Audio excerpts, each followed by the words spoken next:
Tyler, welcome to a game week. We have made it. Notre Dame, Texas A&M coming up on Saturday. Marcus Freeman met the media earlier today as we record this on Monday. We now know the left side of the offensive line. It's going to be Anthony Lapp at left tackle, and you've got Sam Pendleton at left guard. So Knapp, Pendleton is your duo. Your reaction to the decision by the coaching staff?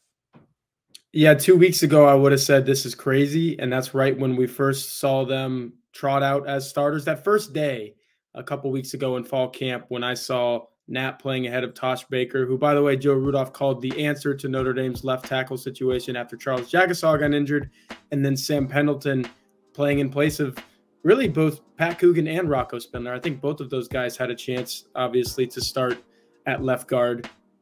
Nope, it's these two youngsters, and I think it just says everything to what Notre Dame and Marcus Freeman, Joe Rudolph, all of those guys think that they have in that pair. And if you feel comfortable enough to go trot them out there against Texas A&M in this environment against that team and that defense, because Marcus Freeman was asked about, hey, what about these Texas A&M pass rushers? They're pretty good. Do you feel confident putting out a couple of guys who have never seen any collegiate pass rusher because they haven't played any college football yet? And I think Marcus Freeman said something pretty poignant there. And he said, hey, we have a really good defensive line ourselves at Notre Dame. And that's what these guys have seen for a whole month in fall camp. So we're going to kind of go with the guys that we think are the best for us, and we'll see what happens. So not too surprised at this point to answer your question, Darren. 2 weeks ago, 3 weeks ago, would have been pretty shocked, but this is the way that this has been trending for a little bit now. All right, 6 career starts for this group heading to Texas A&M. The depth chart at wide receiver, there's a lot of oars, all 3 wide receivers. There's a combination of 2 players with an oar in the middle. So that, I think, is your 6-man rotation we've heard all about during, I guess, summertime and fall camp with Faison and Greathouse, Collins and Mitchell. And then I'm leaving out the boundary guys. You said Thomas. So it's Collins and Thomas, boundary. And then field, you have Faison and Mitchell. And then in the slot, you have Grayson and Harrison, Jaden Harrison. But there's going to be a lot of moving parts. Guys are going to line up in different spots. Do you feel like it's going to be different this year, that they're going to be able to consistently have some playmakers coming from the wide receiving core? It does feel a little bit different because last year, out of necessity, Darren, we saw the same guys over and over and over because you didn't really have anyone else until you put Jordan Faison in the lineup. And then I guess you had one extra guy that you thought that you didn't have before because he was a walk-on, wasn't supposed to see the field at all. Once he did see the field, you were like, okay, he has to see the field over and over and over again at this point. I think it feels different because you're coming into it with a thought process of we are going to put 6 guys out there, and it's going to be those 6, and they're going to rotate regularly.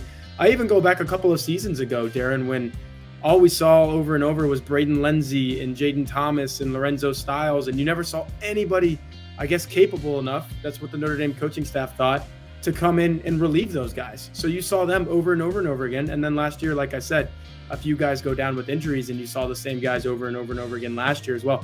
Now, in this Texas A&M game, you're going to see Jordan Faison replace Chris Mitchell or vice versa. There's an or next to their name, so I'm not sure who's starting. I think Faison's name is at the top of the depth chart, but wouldn't shock me if Chris Mitchell ran out there first and then Jordan Faison was the one that relieved him eventually, be it in that first series if it goes long enough, or the next series, or later in the first quarter, whatever it is.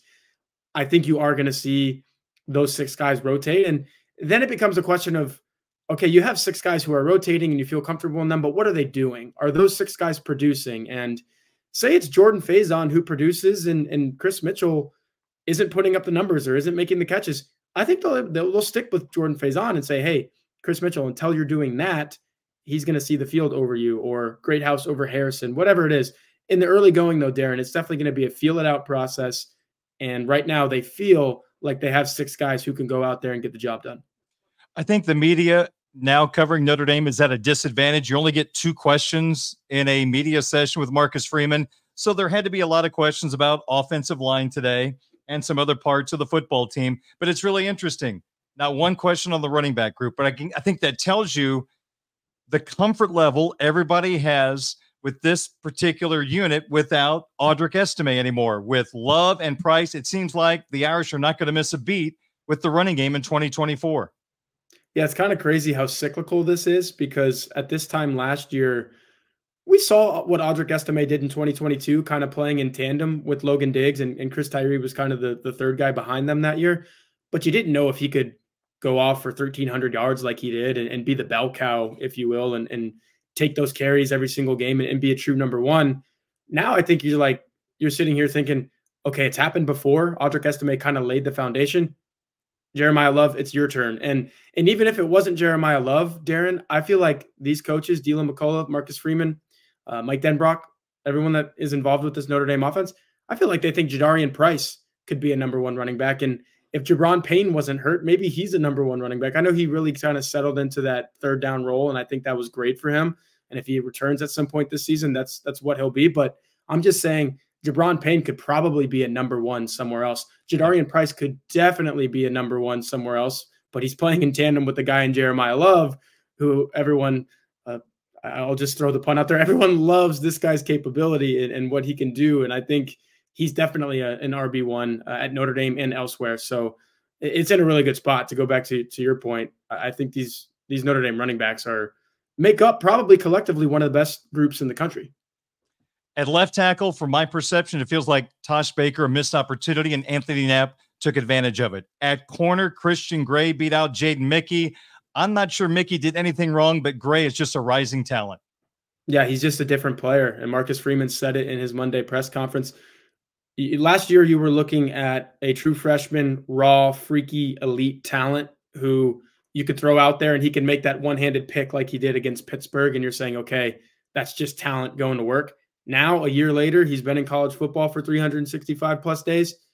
He looks like a true number one corner. And I put that out on social media.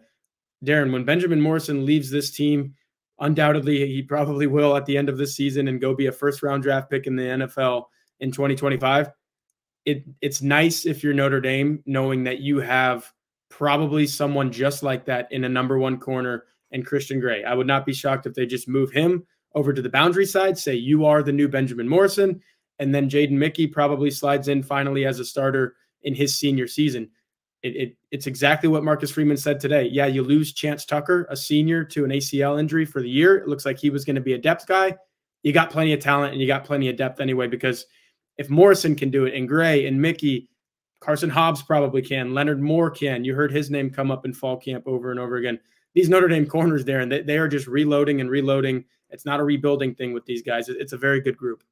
Tyler, Kingston Viliama-Asa, true freshman. He showed up a couple of times on the depth chart Notre Dame released today at Mike and also at the Will. What do you think his role is going to be? Oh, he's going to play, and he's going to play a lot. I think to start, he is your backup Mike, and that's probably where you'll see him the most. Drake Bowen's going to be that starting Mike, and Kingston will come in. And honestly, going back to what Max Bola said a couple of weeks ago in camp, he said it's so cliche to say 1A and 1B and whatnot there. And so I like to kind of think of this in terms of rep distribution, and it's like a 55-45 split probably if you're looking at who's going to take the 100. If it's a pie chart and you got 100% to divvy up, it's probably Drake Bowen getting 55% of that pie, Kingston Viliama-Asa getting 45. And if what they see early on in the season makes it switch and go the other way, where Kingston Viliama-Asa is playing 55%, I would not be shocked. He's that kind of talent. He's coming in as a highly recruited linebacker.